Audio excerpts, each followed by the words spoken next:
मोटापे का वाहिद इलाज बगैर किसी दवा और एक्सरसाइज के 1 घंटे में 500 ग्राम से लेकर 1 किलो तक वजन कम किया जाएगा। नई टेक्नोलॉजी के जरिए ट्रीटमेंट किया जा रहा है SPS slimming and beauty clinic में। इस इलाज से आपको किसी भी तरह के साइड इफेक्ट्स भी नहीं होंगे। कलर इंप्रूवमेंट, पिंपल्स और डार्क सर्कल्स के लिए भी आप आ सकते हैं SPS slimming and beauty clinic, Hyderabad, Abids beside Agarwala sweet house. Screen पर दिए गए नंबर्स पर कॉन्टैक्ट करें।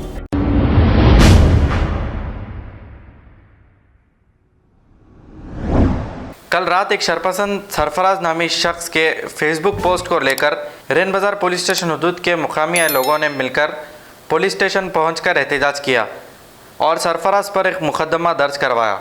इत्तला मिलते ही मीरचौक ACP B आनंद और DCP साउथ जोन गजारो भोपाल ने मौके पर पहुंचकर तफसीलात मालूम की। आइए देखते हैं ये रिपोर्ट।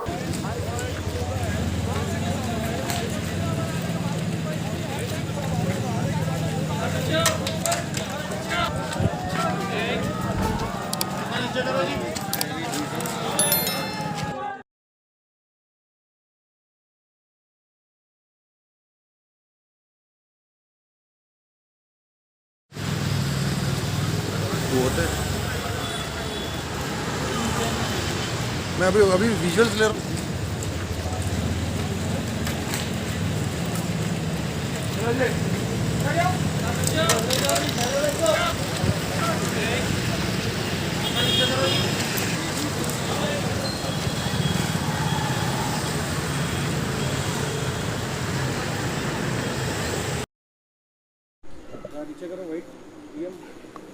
कल मीरचौक PS लिमिट्स में ईरानी गली में जो 11वीं का जुलूस निकला था, इसके ऊपर एक आदमी ने कोई सोशल मीडिया में कुछ पोस्ट लगाए।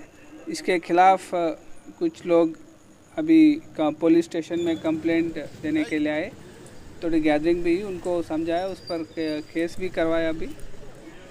और अभी उन लीडर से भी बात की, वो सब ने बोला कि ये एक इंडिविजुअल का काम है, इस पर कोई किसी सेक्ट का, किसी भी ग्रुप का इसका कोई रिस्पॉन्सिबिलिटी नहीं बोले। वो केवल एक इंडिविजुअल का वो आदमी है, उसका ही एक 11वीं Sharif elephant procession Mirchowk police station में कंडक्ट करे। वो 11वीं शरीफ एलिफेंट प्रोसेशन को देख के थोड़ी सफदर सरफराज बोल के एक आदमी ऑब्जेक्शनबल पोस्ट सोशल मीडिया में, फेसबुक में पोस्ट करे। वो पोस्ट देख के थोड़ा कम्युनिटी लोगों हट हो गया। इमीडिएट कंप्लेंट दिए रेन बाजार पुलिस स्टेशन में। तो कंप्लेंट हम ले लिए, उनको एक्नॉलेजमेंट भी दिए। उनको हम बोले वो कंप्लेंट में हम स्ट्रिक्ट एक्शन ले रहे हैं, इन्वेस्टिगेशन भी कर रहे हैं बोल के वो लोगों भी सेटिस्फाई हो गया। पुलिस इतना जल्दी एक्शन ले रहे हैं बोल के वो लोगों भी सेटिस्फाई हो गया। Thank you.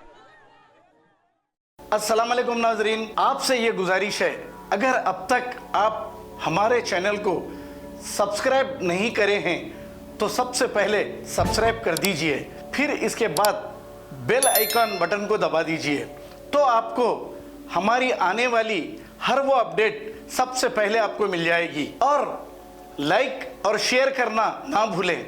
7H न्यूज़, सिर्फ आपकी आवाज़।